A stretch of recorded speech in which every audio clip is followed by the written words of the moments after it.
this episode of Off the Script, number 153, part number 3, for your Sunday, January 22nd, 2017. I got news on Matt Hardy. What is the Broken One going to do? And has TNA offered Matt Hardy and his Broken Brilliance a new contract for Impact Wrestling? Also, will Kurt Angle be in the Royal Rumble as a surprise entrant? What is the latest news on that? Also, Brock Lesnar, he will not be wrestling at Fastlane. What is the reason, and why does WWE have Bill Goldberg main eventing over Brock Lesnar for WWE Fastlane? Also, is there a new design for both the United States and the Intercontinental Championships coming? Also, news on that as well. And finally, Kenny Omega and WWE.com. Something happened this week where they deleted all mention of Kenny Omega after a video with Seth Rollins appeared on the YouTube channel, and somehow they deleted Kenny Omega's name from the video. What is going on with all this Kenny Omega news? All this, plus so much more, right here on Off the Script. JD from New York, 206, it's time for Off the Script. Big Show and Ryback, Strowman and Roman, get off my fucking TV and save me the misery. And all you fucking goons, just grab a cold beer. The man of the hour is finally here. JD from New York, 206, it's time for Off the Script. JD from New York, 206, it's time for Off the Script.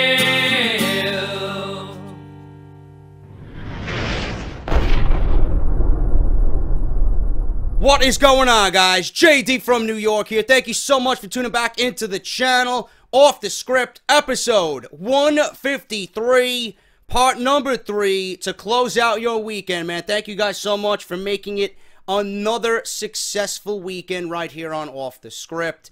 I want to thank everybody that left me messages all weekend long about part 1. This is why I do it. I do it for you guys. The comment section was nothing but positivity. You guys loved the entire video, man. Thank you guys so much for all the feedback on episode 153, part number 1. And John and Paul are definitely all in our prayers, man. So thank you to everybody that checked out that video. And thank you to everybody that continues to sign up with Audible.com, man. Audible is sponsoring the podcast this weekend and every other weekend moving forward. audibletrial.com/offthescript. Get your free audio book courtesy of Off the Script. 30-day free trial to pretty much try out the service for free, and you can get one audio book out of 180,000 different choices, man. No matter what genre, no matter what book you choose, you got one book for free, courtesy of Off the Script. Whether you guys got iPhone, Android, iPad, some type of Android tablet, no matter where you guys are watching me or listening to me, Audible is compatible with every single device in your home, man. That's audibletrial.com. Sign up, audibletrial.com/offthescript, and get one free audio book. And if you don't like the service, you can cancel at any time. You still get to keep your audio book, man. So Audible is sponsoring the podcast. Thank you guys so much for that. Someone else who's sponsoring the podcast this weekend and definitely next weekend during Royal Rumble weekend, WrestleRumble.com. I want you guys to go over to WrestleRumble.com. The Royal Rumble Pick'em is now live. I haven't even seen the questions yet. So make sure you guys go over there and win some fucking money, man. They're giving away Wrestlemania tickets to the first prize and second prize. And they're also giving away NXT TakeOver Orlando tickets to the one person who gets the most points during the Rumble match itself, man. You cannot touch it. Unbelievable prizes. Probably the biggest prize pool that they've ever done for their pick'ems, man. That's WrestleRumble.com. Make sure you guys go and check those guys out and show them some love. And hopefully someone who listens to Off the Script gets sent to WrestleMania or NXT TakeOver Orlando. Thank you guys for all that and showing the sponsors some love right here on Off the Script. We're going to start off with this one, man. I am really intrigued by this, to be perfectly honest with you. I have no fucking idea what's going on. It's actually laughable at this point. And I don't know if he's trolling everybody. I don't know if this is WWE sending out feelers or if something really happened and we don't know about it yet and everything is fucking under lock and key. I don't know. But WWE removes Kenny Omega and any mention of Kenny Omega by Seth Rollins, deletes Kenny Omega references from the app and their website. This video that I'm talking about was actually posted on the website and their YouTube channel, later to be uploaded without Seth Rollins even in the video mentioning Kenny Omega. They edited the entire thing out. So I don't know what's going on here, but as noted, the top headline on WWE's app earlier on Friday, I believe it was a video about WWE stars revealing which surprise entrants they'd like to see in the Rumble match itself. The title for the video was on the app. It says, "Watch which superstar wants Kenny Omega in the Royal Rumble match." That's the title that you've seen on the app. I didn't even see this on the app. I seen it on the website and I seen it on YouTube. I didn't even see the app. I rarely check the app. I only use the app when I'm out or I'm at work, and I watch the network when I'm bored. So the video and title was also in the top scroll on WWE.com. They must have changed it because I didn't see that title. Seth Rollins, in the video, said that he would want Kenny Omega in the Rumble match. So that was his choice. With all the talk about Kenny Omega and what he's doing, and him leaving New Japan Pro Wrestling, they even mentioned New Japan Pro Wrestling. He said, and I quote, "Maybe Kenny Omega," Rollins implied. There's been a lot of buzz about him, that his future's up in the air with New Japan Pro Wrestling, so you never know. We could see the cleaner in the Royal Rumble. I don't know. That's exactly what he said. WWE has since removed the video from WWE.com, and they edited the video on the app to remove Rollins' answer about Omega and changed the title to read, "What surprise Rumble entrants do WWE superstars want to see?" That's the title that I seen. I didn't see the first title. I didn't see the title that stated, "Which superstar wants Kenny Omega in the Royal Rumble?" I mean, for a non-WWE entity, they're sure name-dropping this guy a lot across their platforms, including the Cena references that were made early last week. So I don't know what the fuck is going on. Now, WWE has since removed the video from WWE.com. They removed it from the app. And they also removed the club saying they would like to see Tama Tonga and Bad Luck Fale in the Royal Rumble. I didn't even see that. They got that quick, because I didn't see them say that at all. Kenny Omega actually has been taking shots at WWE. But like with basically any wrestler, he'd work there in the right context. Clearly, if they gave him something of massive importance to do and they gave him a platform to be the top guy that we all know he could be, sure, he'd work in the WWE. We know this to be the case not just from reference, but from Omega's own words. And he recently spoke about the subject. He was actually a guest on Taz's podcast, Body Slams and Beyond.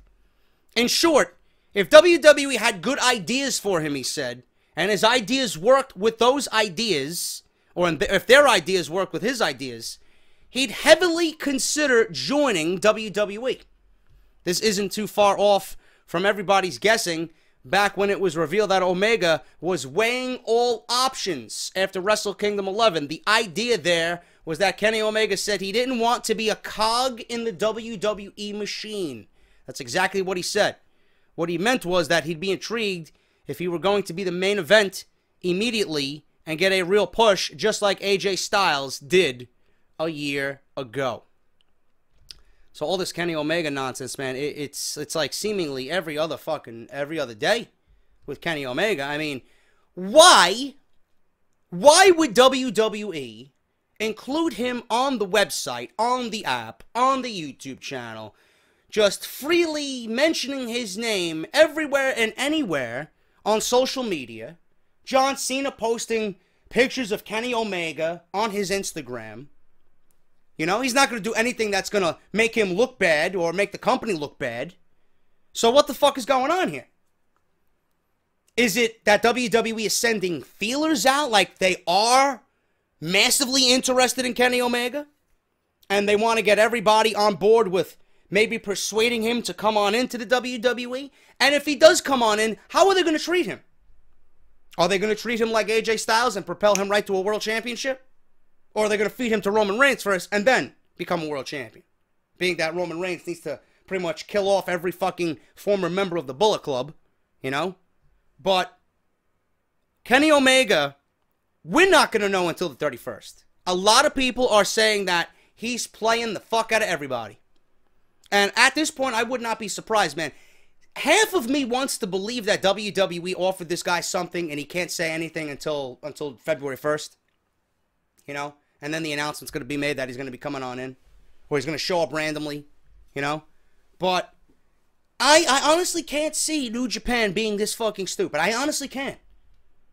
I honestly cannot see them not offering this guy mega money and a world championship title reign over in New Japan with the IWGP Heavyweight Championship. I can't see them not doing that for Kenny Omega. He's been such an ambassador, from what everybody's told me, to New Japan. And he's put on what everybody is talking about with Okada at Wrestle Kingdom 11. I mean, if he himself, with Okada, has generated this type of buzz, obviously that's a great thing that should be rewarded. And if they are going to expand in the United States, why wouldn't you want to have Kenny Omega there and being one of the only American-speaking performers there, right? Leading the charge to get everybody on board with what New Japan is doing. I don't understand it.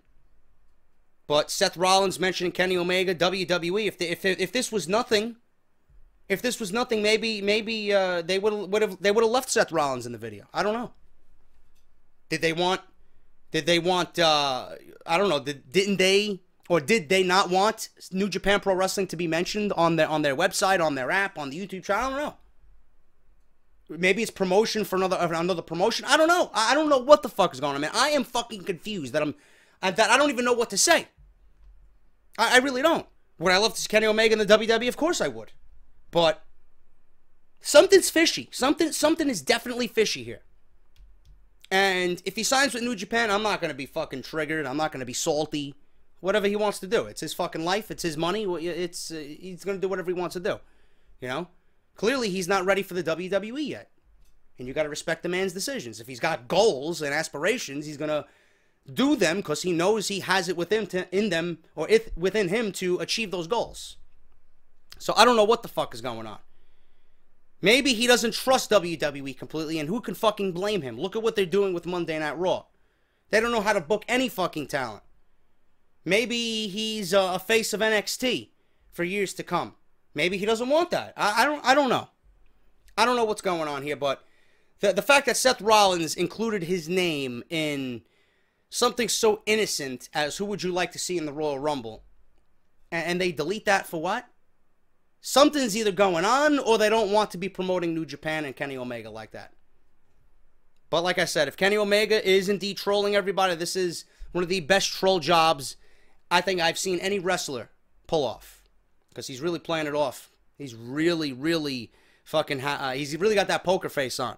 So I don't know what's going on here with Kenny Omega. It's going to be very interesting to see. And listen, we're only a week and a half out. We're only a week and a half out. Less than that. To see what the fuck really is going on here. It's going to be interesting. Come February 1st, will he be with New Japan or will he be with NXT? I don't know. I don't know. But I would love to see Omega versus Nakamura WrestleMania weekend. That's just me. That's just me. If that's the case, I think I don't think anybody's going to be against that idea. Like I said, with Kenny Omega, the way he speaks, the way I heard him on the Taz show, the way I heard him on Talk is Jericho, even on Jim Ross's podcast, he carries himself very well and is very articulated with his words and the way he says things. He sounds very respectful. I think he could be the face of the company if WWE wants to find somebody else to replace John Cena. Roman Reigns is not the guy. And they haven't built up anybody internally to even come close to that. They had Daniel Bryan, they fucked it up. They bypassed Daniel Bryan for Roman Reigns, and that's exactly what they got. Now, karma comes right back around, and it's fucking WWE right in the ass. I think Kenny Omega, even though he's not a WWE born and bred talent, could be the guy that leads the charge for WWE for years to come. And Jim Ross even stated it. He's 33 years old. He's not getting any younger. If he wants to change the wrestling business, if he wants to change the landscape of the wrestling world, WWE is the platform to do it. You can make a name for yourself anywhere else. That's completely true. But you're not going to change the world like he wants to by sticking with New Japan. New Japan will never overtake WWE. It's not going to happen. WCW tried it. They failed. There's nobody else that's going to be in competition like that to overtake WWE and pretty much wipe them off the face of the earth. It's not going to happen. You might have some friendly competition here and there. They might dent the armor here and there, but you're not taking down WWE. And that's where you need to be if you need to be a top guy. I firmly believe that. Because the platforms and the worldwide audience that they have and the network, and it's only going to get better from here. Kenny Omega's name will be anywhere and everywhere. Merchandise, fucking all over the place. In spotlights. WrestleMania. You know he wants to headline a WrestleMania. Everybody wants to headline a WrestleMania. If they say they don't, then they're bullshitting you. No matter who it is, they're bullshitting you. Omega wants to be in the WWE. He just doesn't feel like maybe now is the right time. So if he signs with New Japan, God bless him. Hopefully he wins the IWGP. If he signs, he's more than likely going to have a reign as the IWGP World Heavyweight Championship. So I don't know what's going on with this. It's very interesting. This is clearly the most interesting thing that we got going on right now. It's got everybody talking. Kenny Omega might have gone into business for himself, you know? He's clearly got his name out there in everybody's fucking mouth. And if you're talking about Kenny Omega, you're talking about New Japan. This just might be the best troll job of all time to get promotion and eyes on New Japan. And then he can really begin his assault on taking them to the next level. That's exactly what I think it is. I've never come out and said that he's definitely signing with the WWE. That's probably what it is. If he signs with New Japan, fine. If he signs with WWE, I'm going to be fucking thrilled. But if he doesn't, I'm not going to be butthurt. I'm not going to be fucking triggered or salty. You know? We're still going to have Kenny Omega lighting up the fucking wrestling world only in New Japan. And then when that contract comes out and he's, done everything he wanted to do, then he'll have an easier access to the WWE and it'll be an easier decision for him to walk on in. I did everything I want to do. Now I'm ready to take your company to the next level after what I just did and the resume I just put together. It's exactly what I think it is. So we're going to follow this story and we're going to keep an eye on it because we got a week and some days to go before we finally find out what's going on with Mr. Kenny Omega. New WWE title belts coming for the IC title and the United States Championship. Rumored. Reddit user D-Vizzle, don't know who the fuck that is, but D-Vizzle, who goes by the name The Belt Guy on BeltTalk.com, who often posts reliable scoops on WWE title belts, stated that there will be new designs for the WWE IC Championship and the U.S. Championship. He noted that they were looking into new Intercontinental Championship belt designs back in November, and a different source is now saying that both belts will be changed. And I quote, no ETA, no clue on design, other than it's not copies of the big logo, he wrote. I don't know what's going on with that, but I'm assuming the big logo is the one that Owens and Styles are holding, respectively. One being the ugliest belt of all time, and the other, it's okay, but it's not really reminiscent of what I see in a WWE Championship. What I see as far as a World Championship goes is the one right behind me. Why don't they really pay homage to the old school belts, but modernize them? Now, some may say the Intercontinental Championship is a little bit outdated. I don't think so. I mean, it's the most distinctive looking title in WWE. When you look at it, you know it's the IC title. The United States title, I will admit, could use a facelift. I think that design is very old. It's very boring and plain. I think if they really highlight the belt and they really make it unique and they really make it, something eye-catchy, I think everybody would be a little bit more receptive to it. Now, it depends on who's going to be holding the championship. I don't know. But I do think the U.S. title could use a facelift. The IC title, it's hit or miss with that one. I love the old school belt. When I look at the IC title, it brings back the memories of me watching the likes of Bret Hart and Razor Ramon and Mr. Perfect holding that title, Shawn Michaels. And that's the title we all wanted because, all the big names held that title. All the big names holding that title would eventually go on to be the man in WWE. And, Bret Hart and Shawn Michaels, legends in their own right. We looked at these guys, and the IC title just looked so beautiful on them. And that's the title for me that I looked at when I was younger watching the product that I wanted the most. That belt was beautiful. But the user had first reported back in August that the Universal Championship belt would look like the WWE Championship, except it would be red to represent Raw. That's what he said, and that's exactly what we got, unfortunately. According to Cage Side Seats, WWE very well could be opting for a design change for the IC title and the United States Championship. The rumor is that it is simply an update due to the two being the oldest designs of all current WWE titles. Even the world title AJ Styles currently holds, due to the fact that the WWE's been changing up all the belt designs to make them look similar. A lot of fans fear they'll do the same again with two of the most prestigious titles in pro wrestling today. The thing about these titles that will force WWE to take a bit more time may be the fact that their name represents a need for a difference. You need the United States title to be red, white, and blue. You cannot just add a red strap and call it a day. There needs to be, there is a need in the title to be a great representation of the country. If it doesn't look good, then what is the point of changing it? The same argument can be presented with the IC title. Just adding blue strap won't make it work either, being that it's on Smackdown. There needs to be a representation of the world in the title. It would be good to really highlight the globe on the title to make sure that they truly capture how big the championship is and how important the championship is to the world of WWE. WWE must capture the essence of the championships with the new design and not opt for a lazy design like they've done with the last few championships. The Universal and both Women's Championship quickly come to mind. This is the reason why people fear the possible design change. They don't want these two titles ending up with a terrible design. Now, I've seen two pictures floating around that did keep the structure and the same big nameplate of the WWE Championship, but the IC title was white. The globe was highlighted on the front, and then the United States Championship had that big plate design, but the flag was in the plate, and it was filled with stars. I don't know if that's the design that they're going with. It might be just a mock-up by a fan. I doubt those end up being the actual designs. Some of you actually tweeted to me on Twitter yesterday. But I don't think that is going to be the design. They really need to differentiate the designs for these two belts from everything else that they have. They did it with the tag team. The tag team titles look different. They don't look different from brand to brand. I mean, they do look different compared to everything else, even though they're still not really all that attractive. But they are different enough where you can look at them and say, you know what, that's the tag team championship.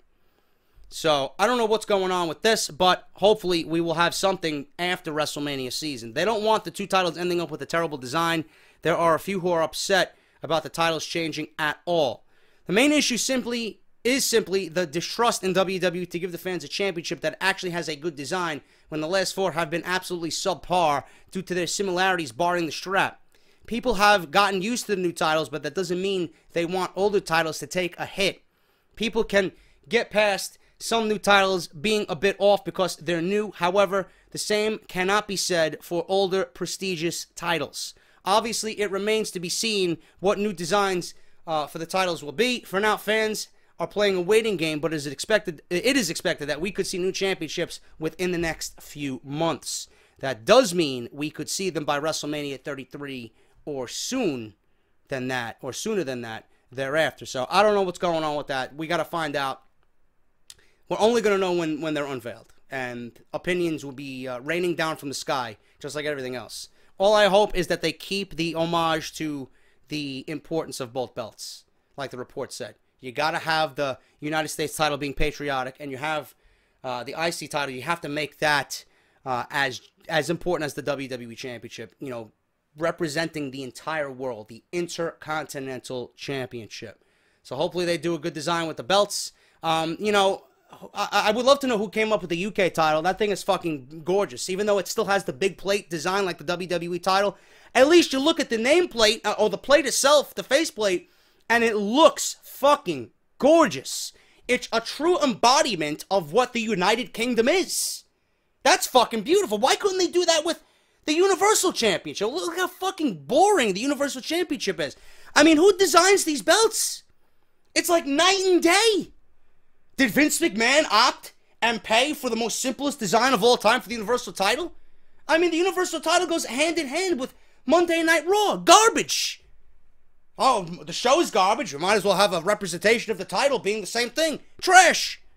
But the United Kingdom title, you look at it, it's like, who the fuck designed this thing, man? The detail on that faceplate, it's fucking beautiful. So, I don't know who designed that title, but whoever designed that title needs to design these two titles. Please. I don't need any more ugly-looking titles in WWE. I want something, you know, that isn't just going to be a fucking prop for these guys to hold. I want it to be the embodiment of hard work, and I want it to be the embodiment of what a fucking championship in a professional wrestling organization should be. That's just my honest opinion.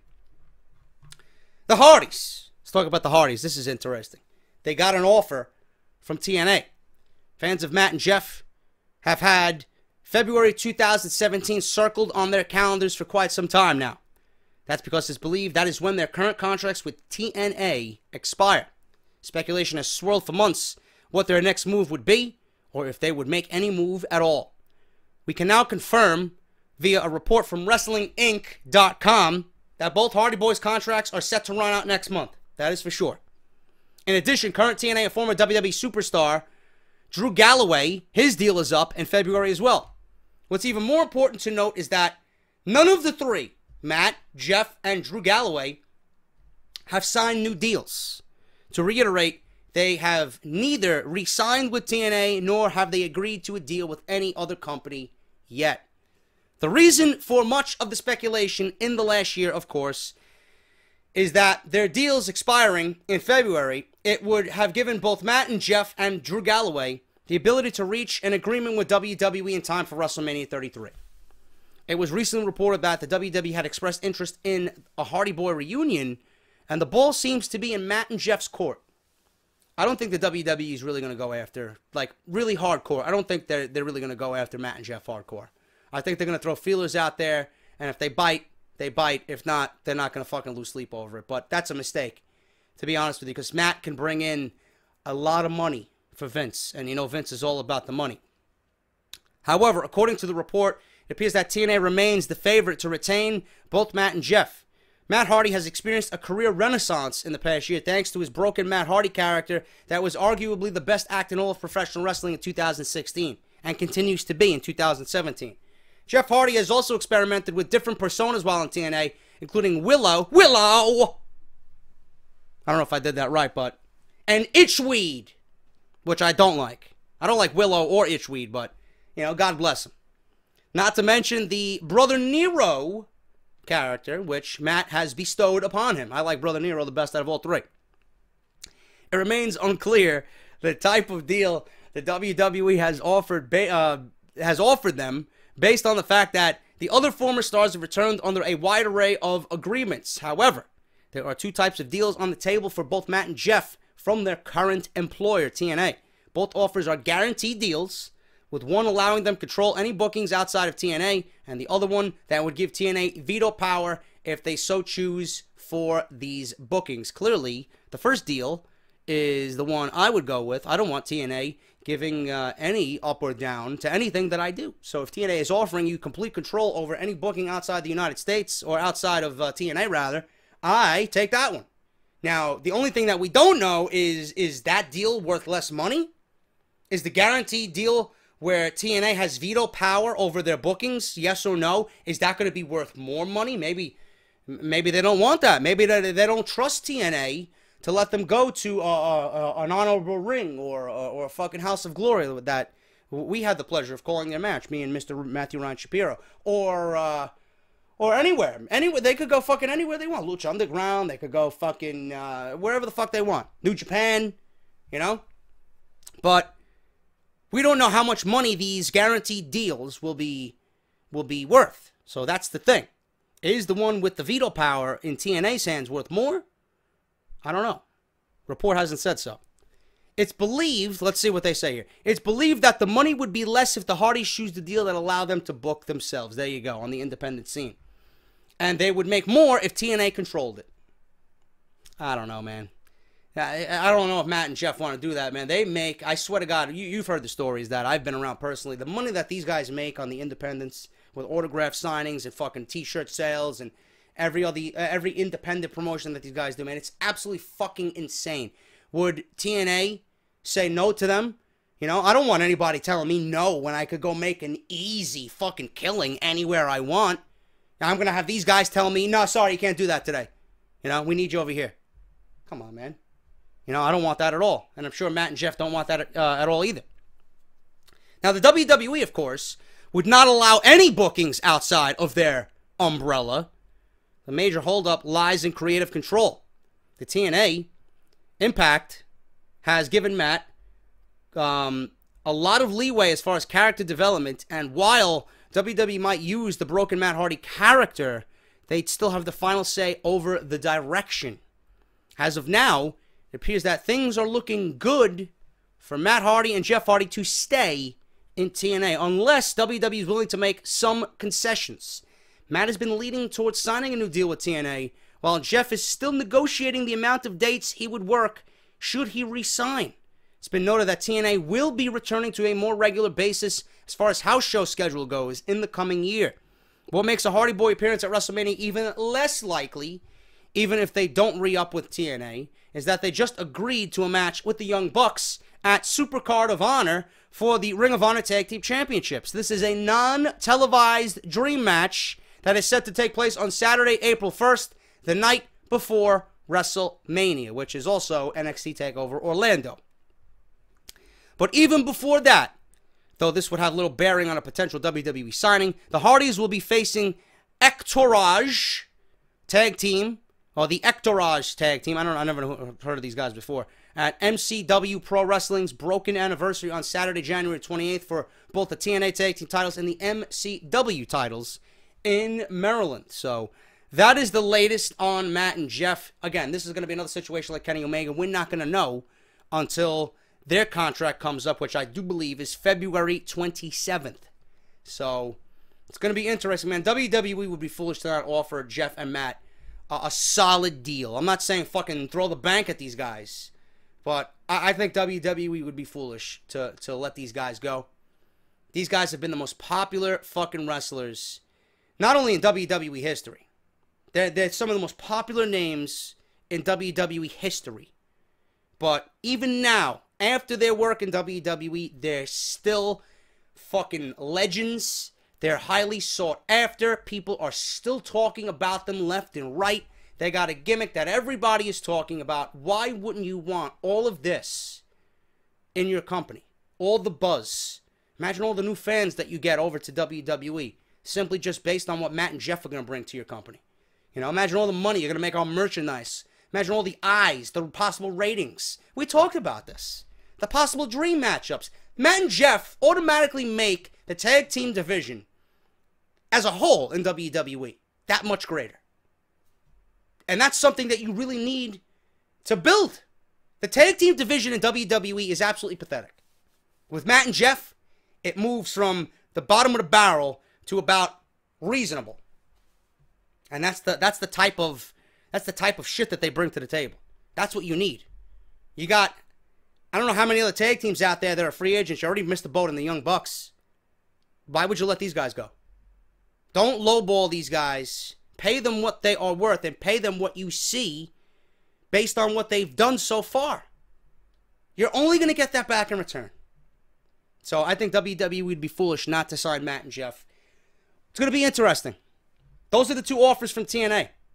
You know, do you make less money and have control over your bookings and pretty much creative control over what you are going to do as far as character goes on television? Or do you allow TNA to give you the up or down on bookings outside their company but make more money? I don't know, man. It's going to be a very, very interesting decision for both Matt and Jeff. And again, just like Kenny Omega's situation, I will keep you guys updated right here on Off the Script if anything breaks in terms of the Hardys. We got a story here on Smackdown. and the direction of SmackDown Live's women's division going into WrestleMania. SmackDown was thought to be at a disadvantage after the July brand split, and as it's pertained to the tag team and women's divisions, most notably, its 2-hour format allowed for 3-hour Raw to select more WWE superstars in the draft, and you see how that turned out. 3 hours of Raw, and we still get fucking the same matches over and over and over again with barely any new superstars built up courtesy of the draft. SmackDown experienced some depth issues in the early goings. This was particularly noticeable among the women and the tag teams. While Raw snatched up rising stars and arguably more established Sasha Banks and Charlotte to lead the new era on Monday nights, SmackDown selected Becky Lynch to be the new face of the females on the blue brand. Sasha and Charlotte had what would amount to be, and I'm going to use this in massive quotes, one of the best rivalries of the entire year, while the division on SmackDown had a lot more to prove.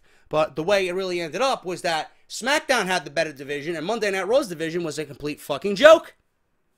Facts. Surprisingly, however, things clicked faster than most had expected. Becky became the first SmackDown Women's Champion, but Alexa Bliss, Carmella, Natalya, and Nikki proved to be a strong supporting cast thanks to significant storylines and equal television time. You heard that, McMahon? Equal television time. Wow. Something that Monday Night Raw is not doing. SmackDown's creative staff wisely turned Carmella heel when her debut babyface act flopped, and they found a gem in Alexa who surpassed all expectations to become their champion. The two veterans of the division, Nikki and Natalya, have developed a newfound edge that's provided on a compelling angle that has been able to develop dating all the way back to Survivor Series. Even Eva Marie was becoming the most hated superstar on the entire roster before a wellness policy violation derailed her push. Hopefully she stays away forever, because clearly, you see, she's not needed, nor is she welcome. But in all, SmackDown has done well with the hand they were dealt dating back to the brand split.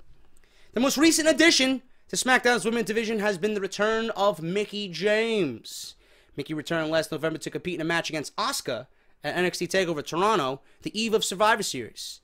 But as it turns out, she signed a 3-year deal right before the match and will now be a fixture on Tuesday nights. Fantastic. She was revealed as La Luchadora this past Tuesday, a masked female performer entwined in a feud between Becky and Alexa.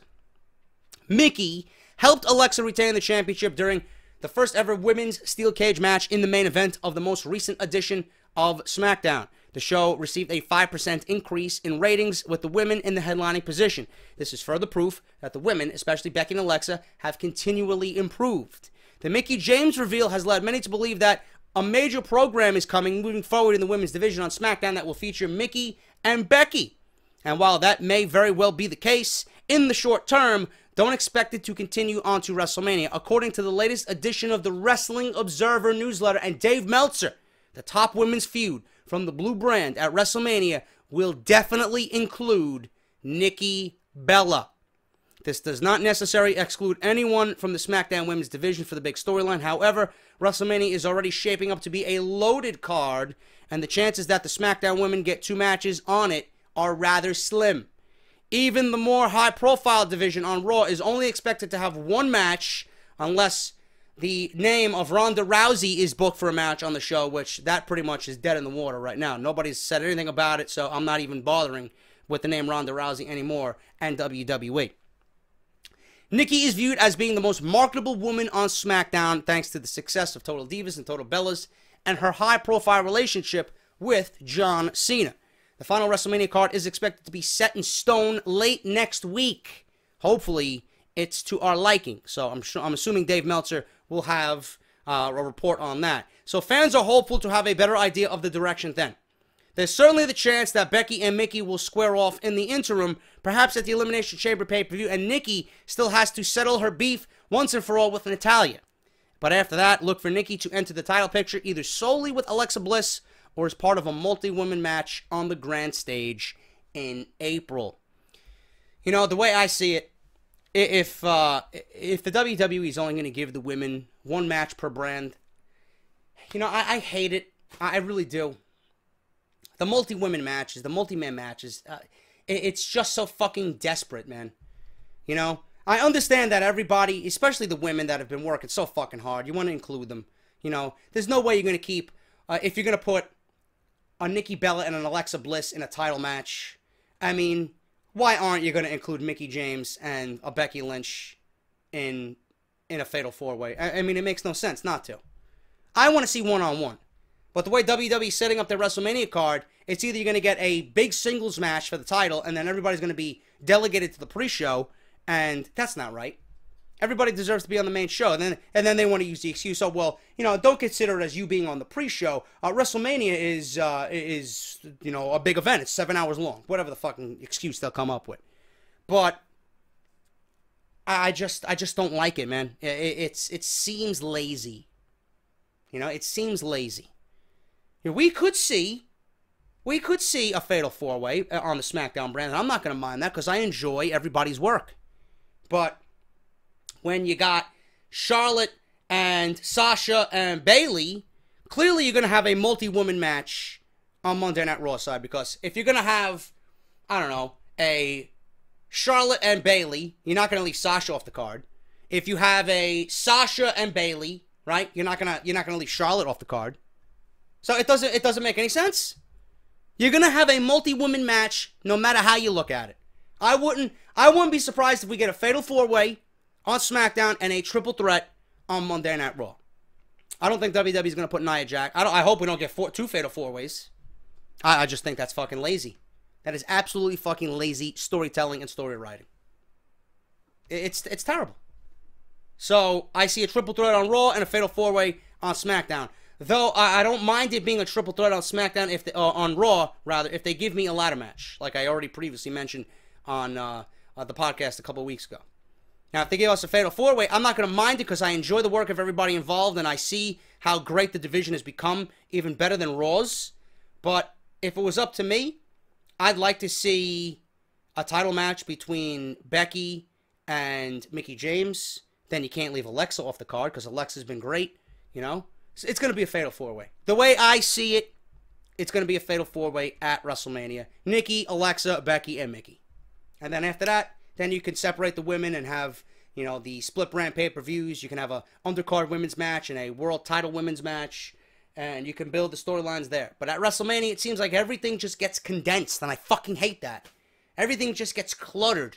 You put all these multi-man matches together because you're not going to have enough fucking time to get everybody on the show. That's just the way it's going to be. And that's the way I think it really is going to end up. But WrestleMania's card should be expected next week. Hopefully it's something that we will all like. Because right now, I don't trust WWE whatsoever to give me a WrestleMania that we're all proud of. The latest on Kurt Angle being a surprise entrant in the Royal Rumble. On Monday, WWE announced Kurt Angle will headline this year's WrestleMania. Yes, he will headline this year's WrestleMania, but not the event, the Hall of Fame, in Orlando. Nobody, including Angle himself, predicted that our Olympic hero would be the chosen one this year at the Hall of Fame.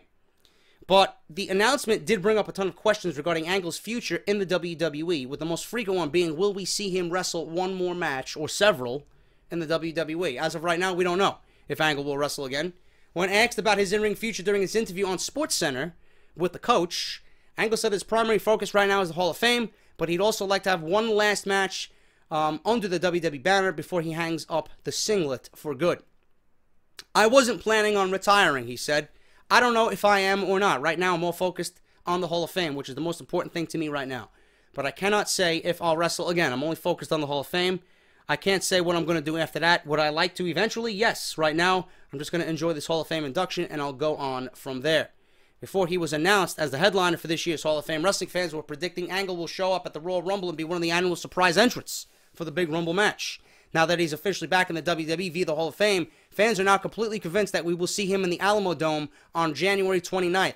As a surprise entrant, Angle can't come out and say that he's going to be, in the Royal Rumble, so we won't know for sure until the Rumble actually happens. But according to Cage Side Seats, an Angle return at the Royal Rumble is being discussed by WWE officials.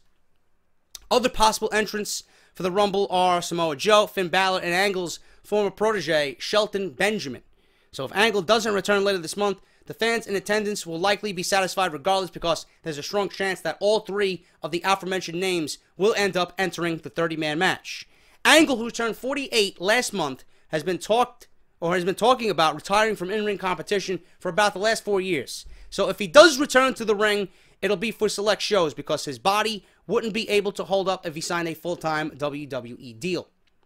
In recent years, Angle has made several attempts to come back to the WWE, but his attempts have fallen on deaf ears. For a long time, Vince McMahon was against bringing Angle back to the company because of his well-known issues with addiction.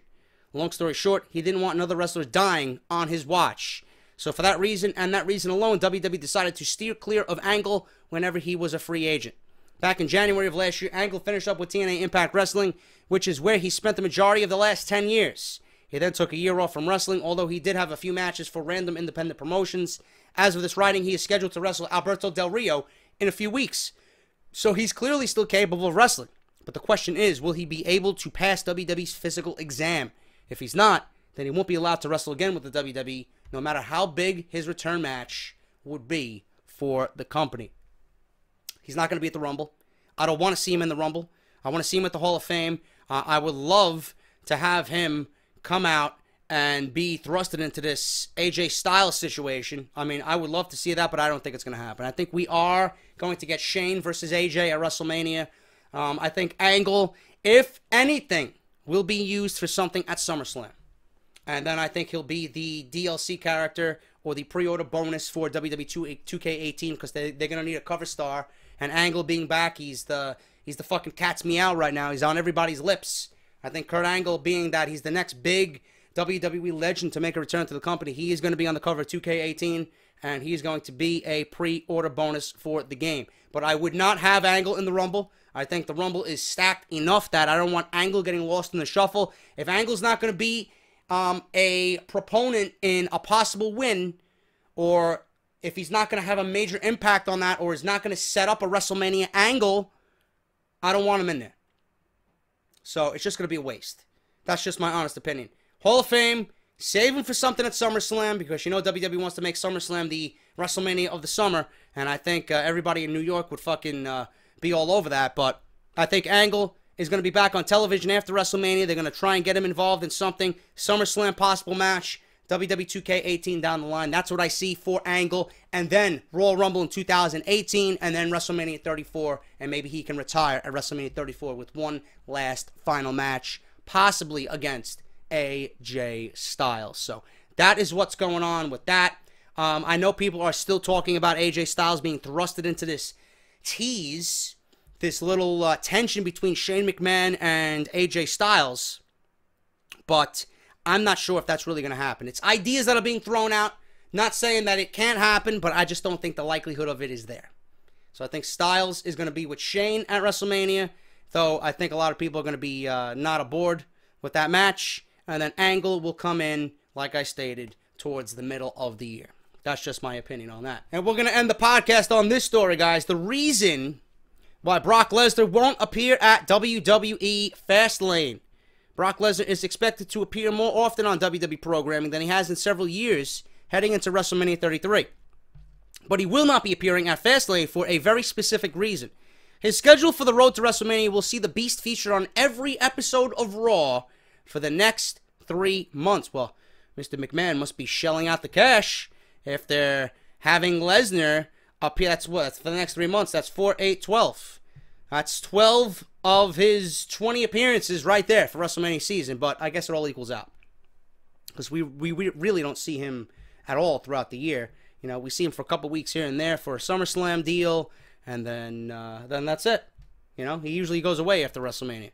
But the only exception will be the February 13th edition. He will not be on the February 13th edition of Raw because of inability to compete in Nevada as a result of his recent failed drug test associated with the fight that he had at UFC 200 over the summer. There is some speculation about why WWE officials would have Brock Lesnar appear so often on television, but keep him off a big event like Fastlane, especially when Goldberg is currently advertised to main event WWE Fastlane. As of this writing, the belief is that Goldberg versus Lesnar 3 is written in stone for WrestleMania 33. So Brock being kept off WWE Fastlane may seem like a wasted opportunity, but there is a specific reason why WWE officials are keeping him off the pay-per-view. In an odd move by WWE, the point is to keep the focus off Lesnar. According to new reports, the reason why WWE officials aren't booking Lesnar for Fastlane is because of Goldberg. Both men will have their major confrontation at the Royal Rumble, but it's a matter of speculation at this point where WWE will be leaving their feud. Whatever happens between the two rivals, WWE officials are keeping or looking to keep Goldberg and Lesnar away from each other heading into Fastlane. Brock Lesnar appearing on Raw almost every week, but he isn't expected to do more than a promo segment with Paul Heyman or get involved in a brawl. A recent report is claiming that he may wrestle some matches on Raw, which I think should happen, to be perfectly honest with you. And same thing with Goldberg. And I don't mean job matches. I mean legit fucking matches. Give us some pay-per-view quality matches on Monday Night Raw. That'll fucking make the ratings jump, you know? WWE officials are attempting to rebuild Brock Lesnar after taking the loss from Goldberg at Survivor Series a few months back. You shouldn't be rebuilding Brock Lesnar anyway. Lesnar should have won at Survivor Series, but they wanted to go with shock and awe, so that's what they did. Meanwhile, Goldberg will be getting a huge push from WWE. It's said that Goldberg will remain the focus at Fastlane, and officials don't want the fans to be thinking about Brock Lesnar during the pay-per-view or how he's going to interfere in Goldberg's match. WWE will be giving Goldberg the spotlight, and it could be a way for WWE to build him without having to have Lesnar be the foil. Goldberg's match hasn't been revealed, but a tag match with Roman is the possible outcome. Goldberg being given the main event spotlight at Fastlane to develop a new feud or stand on his own without Brock Lesnar makes sense. It's just confusing why WWE would want to have Lesnar on Raw every week as a consistent reminder that his WrestleMania match with Goldberg is coming soon. The only way that makes logic and sense is if WWE officials are planning different feuds for both men for WrestleMania 33, which has been rumored. It's been reported that the feud between Goldberg and Lesnar would be undergoing some major changes on the road to WrestleMania. Yeah, so there were some rumors out there that speculated that we could see Lesnar versus Goldberg at Fastlane to build that pay-per-view up, and they both go in completely separate directions for WrestleMania. I don't know. Then that means one or the other would be in a World Championship match. That's what that means. I'd rather have it just stick to the plan. Goldberg, Lesnar, WrestleMania. Goldberg gets his loss, and he moves on. You know, Lesnar gets his win back. He moves on to whatever he's going to do next.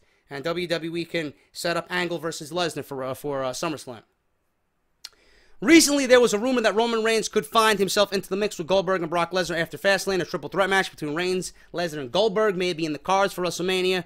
But who the hell knows right now? That's definitely one of the ideas we talked about this weekend with Roman Reigns and Vince McMahon's indecision and desperation to try and get him over. All we know for sure right now is that Brock Lesnar and Goldberg will come face-to-face on Raw next week for the first time since Survivor Series. And for the last time before the Royal Rumble, the rivalry between the two men will reach a conclusion over the next few months, but it won't be at Fastlane as per reports this weekend. Things could change. I expect them to change. I mean, Goldberg right now, I mean, the aura of Goldberg to me has just worn very thin already, man. I just honestly don't care. He was back for the one match. The one match kind of threw everybody for a loop. Everybody was sickened by the outcome. You either loved it or you fucking completely hated it. Those who hated it don't care. Those who love it, they're going to be watching to see what happens. I mean, we're all going to be watching anyway, number one, because it's WrestleMania. Number two, I'd love to see Brock Lesnar get his win back and how he achieves that win. But as far as what Goldberg's got planned for Fastlane, I mean, I just don't care. I really don't. How could you care? It's going to involve Roman Reigns and the pandering to Roman Reigns to get him over. You know, Goldberg's beloved now. So what do you think they're going to do? McMahon's desperation here. They got Roman Reigns over on the road to WrestleMania. Why not pair him with Bill Goldberg? There's no way they can boo Roman Reigns if he's paired with Bill Goldberg. Watch it happen, motherfucker. I'm telling you right now. Telling you right now. You think Goldberg is going to be the one to shield Roman Reigns from all the hate? Absolutely fucking not, man. Roman Reigns and the fucking hatred. You cannot get away from it. Goldberg and his massive spear will do nothing for your boos and your hatred as you walk into the arena, man. So that's going to be Vince McMahon's possible outcome. I see it already. You know, desperation to get the guy over. He's going to be the Universal Champion. They're going to set up some type of tension between them. Tease, right? Two big monsters on Raw roster. You know, one champion and one Goldberg. They're going to tease tension in the tag team. And who are they going to go against? Who are they going to go up against? What are they going to have, Kevin Owens and Chris Jericho? Give me a fucking break, man. What a boring fucking match. I could understand if it was Goldberg and Roman Reigns versus Brock Lesnar and Braun Strowman.